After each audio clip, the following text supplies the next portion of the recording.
Delimitation commission ने जम्मू कश्मीर विधानसभा के लिए 7 सीटें बढ़ाने का प्रस्ताव दिया है। इनमें से 6 जम्मू और 1 कश्मीर में बढ़ाई जाएगी। जम्मू में 43 और कश्मीर में 47 सीटें होंगी। इसी के साथ 83 सीटों वाली विधानसभा का आकार बढ़कर 90 सीटों का हो जाएगा। इस प्रपोजल का न केवल कश्मीरियों बल्कि राजनीतिक दलों ने भी पुरजोर विरोध किया है। डिलिमिटेशन कमीशन ने सोमवार को मीटिंग्स में नेताओं को प्रेजेंटेशन दी। इस दौरान deputy election commissioner Chandrabhushan Kumar ने कहा, पिछली बार हुए डिलिमिटेशन के बाद से अब तक जिलों की संख्या बढ़कर 12 से 20 हो गई है। इसके अलावा तहसीलें भी अब 52 से बढ़कर 207 हो गई हैं। इसके अलावा जनसंख्या का घनत्व भी बहुत अलग है। किश्तवाड़ में यह प्रति स्क्वायर किलोमीटर 29 है, तो श्रीनगर में 3436 व्यक्ति प्रति वर्ग किलोमीटर है। उन्होंने कहा कि ऐसी चीज़ों को ध्यान में रखते हुए 20 जिलों को ए, बी और सी कैटेगरी में डिवाइड किया गया है। इसके बाद विधानसभा क्षेत्रों का गठन आबादी और क्षेत्र के अनुपात में किया गया है। 2011 की जनगणना के मुताबिक जम्मू की आबादी 53.72 लाख है, जबकि कश्मीर की आबादी 68.83 लाख है। एक तरफ नेशनल कॉन्फ्रेंस ने इस पर आपत्ति जताई है, तो वहीं केंद्रीय मंत्री जितेंद्र सिंह का कहना है कि इस रिपोर्ट पर सभी की सहमति है। उन्होंने कहा, फारूक अब्दुल्ला ने मीटिंग में कहा था कि हमें डिलिमिटेशन कमीशन के बारे में गलत जानकारी दी गई थी। उन्होंने बहुत अच्छा काम किया है। कमीशन ने अब जम्मू कश्मीर में सीटों की तादाद बढ़ाकर 90 करने का फैसला किया है। कमीशन ने जनसंख्या, जिलों के भूगोल और सामाजिक संतुलन को ध्यान में रखते हुए ये सिफारिशें की हैं। इस प्रस्ताव का विरोध करने वाले राजनीतिक दलों का कहना है कि भाजपा हिंदुओं के प्रभाव वाले जम्मू डिवीज़न में सीटें बढ़ाना चाहती हैं। वह चाहती है कि इससे वह सत्ता में आए और अपना मुख्यमंत्री बना सके। अगर जम्मू डिवीज़न में सीटें बढ़ती हैं तो इसका फ़ायदा भाजपा को पहुंचेगा, क्योंकि वह यहां के वोट बैंक पर काफ़ी ज़्यादा निर्भर करती है। कश्मीर पर भाजपा की निर्भरता कम है, जहां पिछले विधानसभा चुनाव में वह एक भी सीट नहीं जीत सकी थी। 2011 की जनगणना के मुताबिक कश्मीर में 68,88,475 लोग हैं। यह राज्य की करीब 54.93% आबादी है। इसके पास 46 सीटें हैं, जो कि विधानसभा में प्रतिनिधित्व के हिसाब से 52.87% बैठती है। इसी तरह जम्मू में 53,78,538 लोग रहते हैं। इनके पास विधानसभा में 37 सीटें हैं और वहां का प्रतिनिधित्व 42.52% है। कश्मीर केंद्रित पार्टियों की मांग है कि सीटों का बंटवारा जनसंख्या के आधार पर होना चाहिए। घाटी की राजनीतिक पार्टियां तर्क देती हैं कि कश्मीर घाटी की आबादी जम्मू के मुकाबले 15 लाख ज़्यादा है और ऐसे में इसे विधानसभा में ज़्यादा प्रतिनिधित्व मिलना चाहिए। भाजपा ने अपने चुनावी घोषणा पत्र में अनुसूचित जनजाति यानी एसटी को रिजर्वेशन देने की बात कही थी।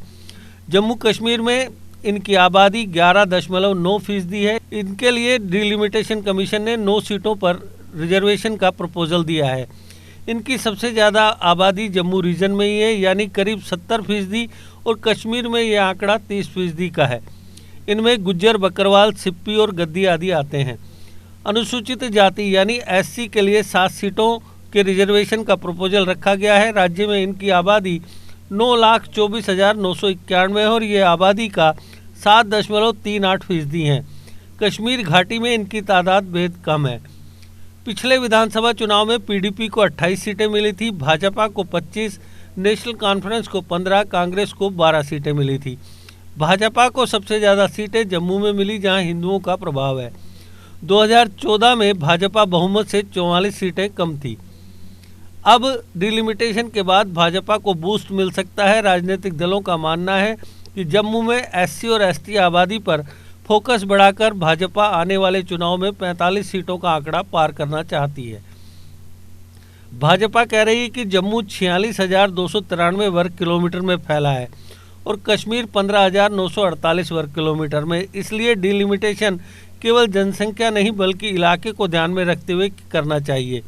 हालांकि भाजपा कश्मीर में भी अपना प्रभुत्व बढ़ाना चाहती है और इसलिए राज्य के पार्टी चीफ रविंदर रैना ने हाल ही में कश्मीर वादी के कुछ सीमावर्ती इलाकों में रैलियां की थी। यहां गुज्जर और बकरवाल समुदाय का प्रभुत्व है, जो एसटी से आते हैं। इन्हें वादा किया गया कि उनके जीवन स्तर को सुधारा जाएगा। केंद्र और जम्मू कश्मीर एडमिनिस्ट्रेशन ने कहा है कि चुनाव डिलिमिटेशन के बाद ही होंगे।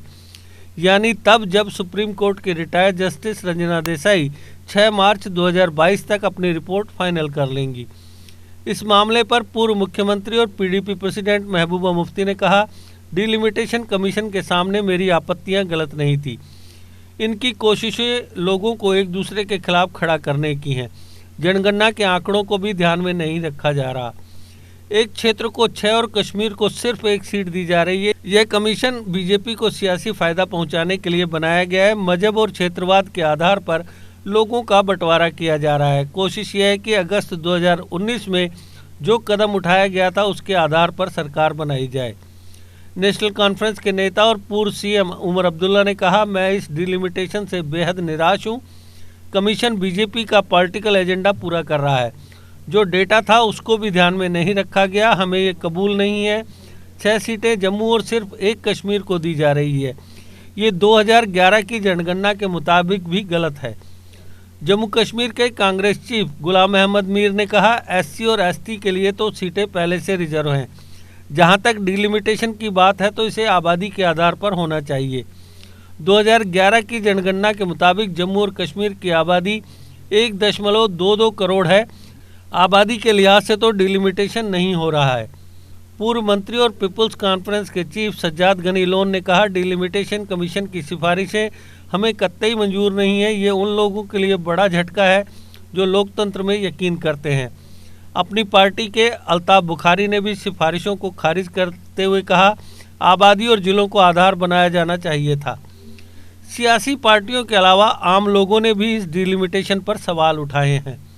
एक रिसर्च स्कॉलर का कहना है, ये तो वही हो रहा है जो बीजेपी चाहती थी। मुझे समझ नहीं आ रहा कि किस आधार पर जम्मू में 6 और कश्मीर में सिर्फ 1 सीट बढ़ाई जा रही है। 1996 तक 10 विधानसभा सीटों का अंतर था। तब कश्मीर में 42 और जम्मू में 32 सीटें थी। अब कमीशन कह रहा है कि कश्मीर में 47 और जम्मू में 43 सीटें होंगी। अब यह तो आने वाला वक्त ही बताएगा कि डिलिमिटेशन कमीशन द्वारा जो सिफारिशें की गई उनसे जो बवाल मचा है वो कब जाकर शांत होता है। जीके अपडेट रहे हमारे साथ। अगर आप ये वीडियो YouTube पर देख रहे हैं तो हमारे YouTube चैनल को सब्सक्राइब करें और बेल आइकन को क्लिक करें। अगर आप ये वीडियो Facebook पर देख रहे हैं तो हमारा Facebook पेज लाइक जरूर करें। For advertisement please contact 7051091811।